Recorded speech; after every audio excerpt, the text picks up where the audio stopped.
Daytime in Far Cry Primal is survival, but night is something else entirely. You're not the hunter anymore. You're prey. No radar, no glow, no warning, just firelight, growls, and the dark pressing in around you.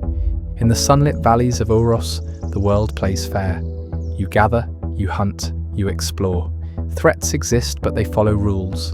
You see the mammoth charging. You hear the bear before it finds you. Even enemy tribes follow patrol paths. It's survival, but it's manageable. Then night falls, and the rules change. No one explains it. You get a brief prompt: night is more dangerous than the day. And that's it. There's no horror setup, no suspense track kicking in, just silence, darkness, and a slow realization that everything around you just got sharper, faster, and hungrier. You light a torch, the area glows, maybe 10 feet of soft orange light. Beyond that, pitch black. You see trees bend in the breeze. You think you hear breathing. You take a step and a branch snaps, not yours. Suddenly, you're in a different game. Far Cry Primal removes your safety net at night. Your HUD becomes useless unless you've already tagged enemies. And even then, it won't help if they're behind you. You scan the dark and see nothing, but the sounds come anyway. Low growls, rustling leaves, footsteps that aren't yours. Hunter vision helps, a little. It can highlight footprints or animal trails, but it won't always light up what's hunting you. A wolf in tall grass, still invisible. A saber-tooth on a ridge above you. You'll hear it before you ever see it. You're not using tech, you're using instinct. And that's when the game hits you with its core message. You are not the apex predator anymore. At night, the AI changes. Wolves that kept their distance by day now hunt you in packs. They flank, they communicate. One howls, the rest move. You turn to face one and realize the others are behind you. The sound design backs this up. Distant howls echo in stereo, making you spin in circles trying to place the threat. Big cats become lethal. A saber-tooth you passed earlier, sleeping in a cave, is now patrolling its territory, and you're trespassing. These creatures don't charge blindly. They stalk, they pounce, and if you miss the warning growl, it's already too late. Herbivores? Gone. Prey clears out at night. What remains is predatory. This isn't a spooky atmosphere. This is a food chain, and you're not at the top, so you cling to the one thing that keeps you sane: fire. You light a torch. The world flinches. Wolves snarl and retreat. Even the saber-tooth thinks twice. You hold it high like a barrier, a promise that you're not entirely helpless. And it works until it doesn't. Because fire is both weapon and weakness. Predators avoid it, but humans see it. Rival tribes notice the glow. If you're near an enemy outpost, your torch turns you into a beacon. You can't sneak up on anyone. You can't surprise a patrol. You're just light, noise, and movement. And even then, fire doesn't last. Your torch will burn down. The embers will fade. You kneel, scrambling to relight it with dry wood and animal fat. Hands shaking, hoping the kindling takes before something lunges from the dark. If it's raining, you're screwed. Fire gives you control, but only temporarily. It's a leash on the night, not a muzzle. And every second it burns, you're choosing between fear and exposure. Your beast goes down.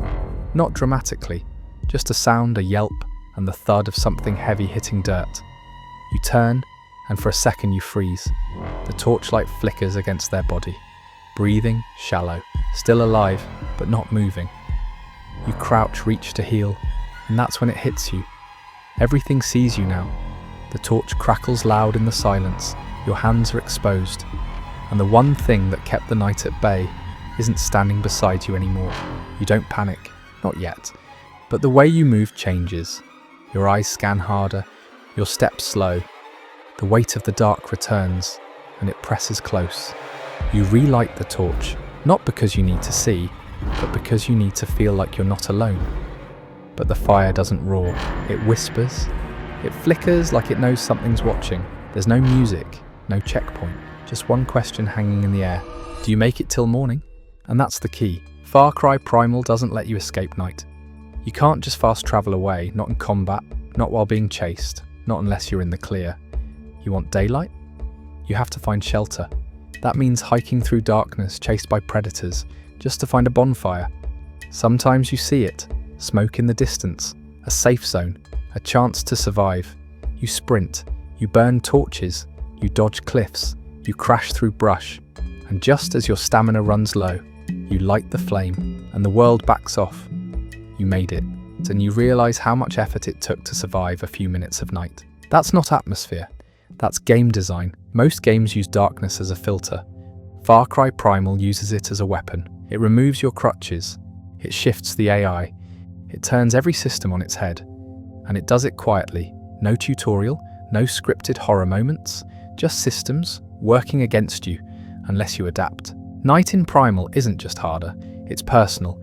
It feels ancient, like something we weren't built to conquer, just survive. And that's the emotional core. You don't fear the night because it looks scary. You fear it because it respects nothing. Your stats don't matter. Your progress doesn't matter. Your skill tree means nothing if you can't hear what's stalking you in the trees. That's a special kind of fear. It's not about difficulty, it's about presence. The moment you step into the dark, you lose control. You stop planning, you start reacting, you stop exploring, you start surviving. And when you finally crawl into a hut and sleep until morning, it doesn't feel like a game mechanic. It feels like relief. So yeah, Far Cry Primal doesn't need horror. It doesn't need ghosts or monsters or supernatural tricks. It just needs you, alone in a forest, listening to the wind. Because it knows something older than any cutscene. The most human fear is the one we invented fire to push back. The fear we've carried since the beginning. The one that doesn't growl, doesn't chase, it doesn't announce itself. The one that just waits until the light goes out.